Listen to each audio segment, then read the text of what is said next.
ఆధ్యాత్మిక శోభతో అలరారే ఆ ప్రాంతంలోని ప్రశాంత వాతావరణం ఎవరినైనా ఇట్టే కట్టిపడిస్తోంది.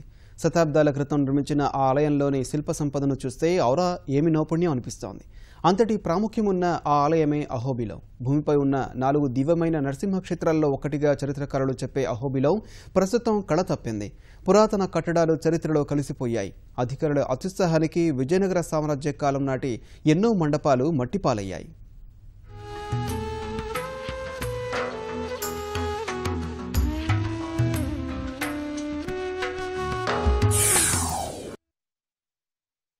తిరుమల తర్వాత అంతటి ప్రశాంత వాతావరణం, ఆధ్యాత్మిక శోభ కలిగిన ప్రాంతం అహోబిలం క్షేత్రం.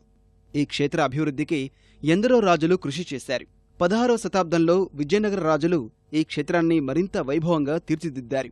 వారు కట్టించిన గోపురాలు, కట్టడాలు, మండపాలు అద్భుత శిల్ప సౌందర్యానికి ప్రతీకలుగా నిలిచాయి.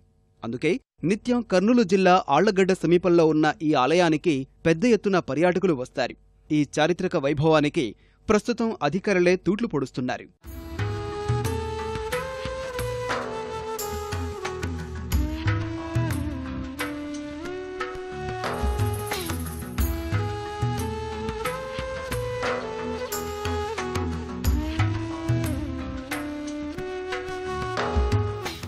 ఈ పుణ్యక్షేత్రంలో ఎగువ అహోబిలం, దిగువ అహోబిలం అని 2 ఆలయాలు ఉన్నాయి.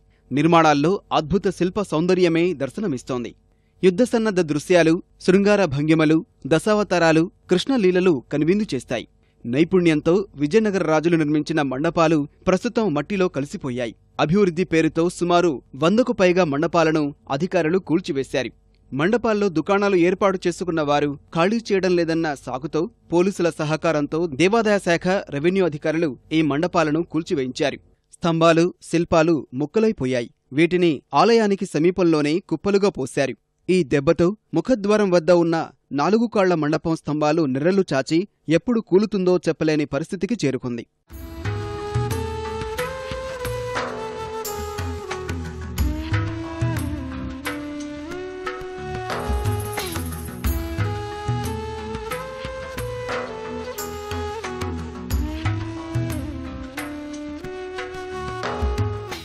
పురాతనమైన మండపాలు తొలగించాలని ఆయన ఉద్దేశం ఏమైందో తెలియదు. అంటే ఇంకా చెప్పని కనీసం అంటే 2 or 3 days ఇంట్లో కనీసం మంచి కూడా ముట్ల అంత బాధపడిపోయినాం. వాళ్ళే చెప్పారు, సార్ ఈ పురాతన మండపాలు మీరు దీనిలో అంగల్లో పెట్టుకోకూడదు, ఇవి లేపాలా, ఇవి క్లీన్ చేసి నీట్గా పెట్టాలా అని వాళ్ళే చెప్పారు సార్.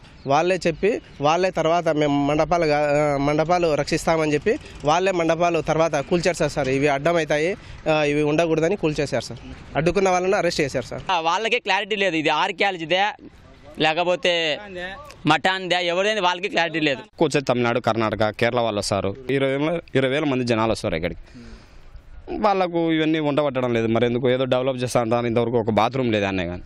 కర్నూలు జిల్లాలోని 30 పురాతన ఆలయాలు, కట్టడాల పరిరక్షణ కోసం ఈ మధ్యనే రాష్ట్ర ప్రభుత్వం జీవో సంఖ్య 222ను జారీ చేసింది.